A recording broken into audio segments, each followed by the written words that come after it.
Around 1 billion eggs are consumed in New Zealand each year. Many of them are marketed as free range, as that commands a price premium. But the flexibility allowed by current minimum standards has given rise to questionable labelling practices by some producers. Many within the industry believe transparency and third-party audits are essential for the integrity of the free-range appellation. Today we pay a visit to free-range producer Kirkfield Family Farm, where around 40,000 eggs are produced each week from their free-ranging chickens. In 2009, this used to be a vineyard, and fortunately or unfortunately, whichever way you look at it, a contract ended with the wine company. And it was actually a friend of mine suggested that we did free range, and we had no idea what we were going to do after we pulled the grapes out. So we thought that free range might be an option. I drove around the country looking at different supermarkets looking for those options, and we felt there was a gap in the market. I think that free range is becoming more and more popular, then the premiums will be reduced. I think that's something we have to be prepared for.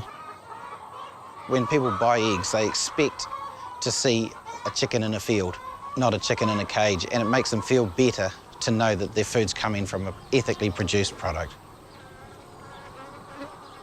What we have here is basically 6 sheds. Each shed's got around about 1.5 hectares of land around it, and we've got 1,800 birds in each shed.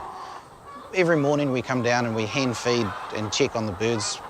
And then we collect the eggs that are laid around between sort of 9 to 11 is when most of the laying's done, so we collect the eggs sort of around about that time.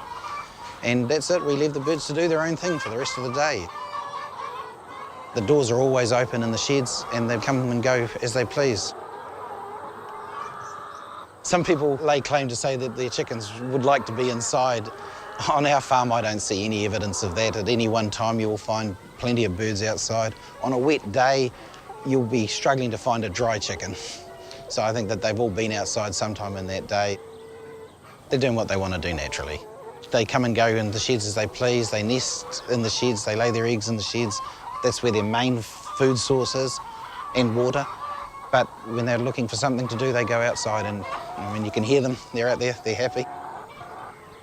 When we first started, we mowed the paddocks to try and make it look pretty. And then we realised that these are forest birds, and in actual fact, they want some cover. So we let the weeds grow, and now they're just into every corner of the paddock, and they love it. Our feed comes from a quality feed maker from Carterton, and it's produced especially for us. They've got their own in-house poultry nutritionist, and the diet's made especially for free range. We get good quality feed, and there's a good quality egg.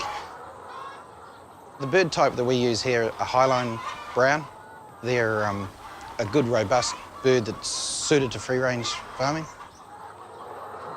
We get our birds in at 16 weeks old. They're 2 weeks off laying, and that gives them a little settle-in time.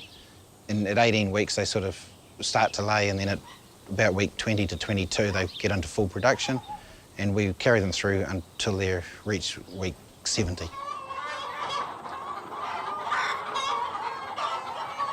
We do our best to give them the freedom to do as they please. I don't think it's necessarily perfect, but I think that for farming, we couldn't do it a better way. With our free-range business, we feel that people need to trust what you're doing, and we hope that we do the job right.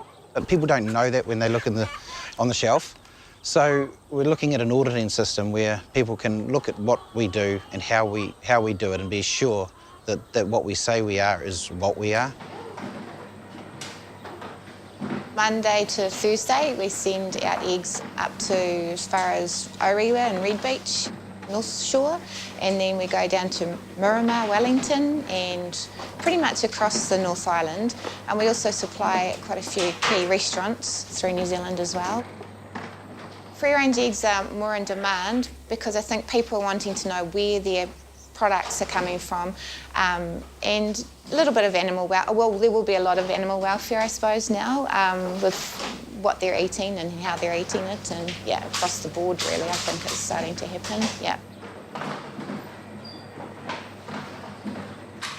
So I think end-of-lay treatment always is something that people are really concentrated on because they know that the birds don't live forever.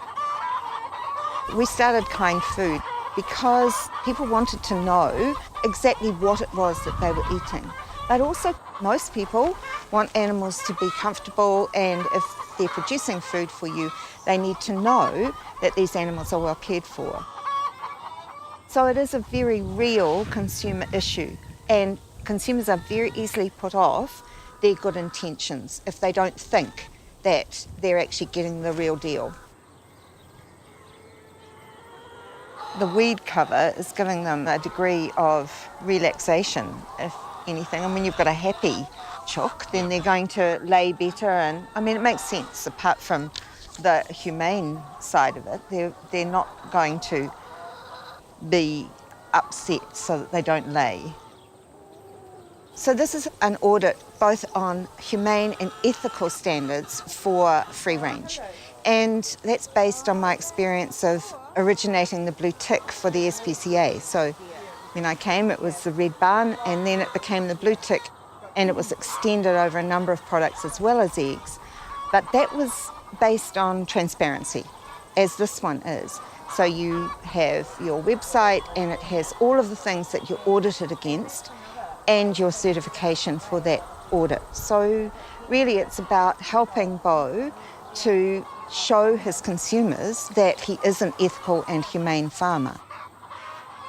We absolutely can define free range.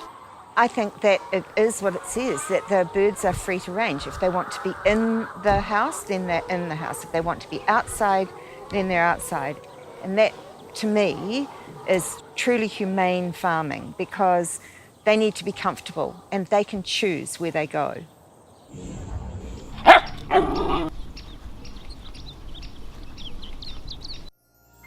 This program was made with funding from New Zealand On Air.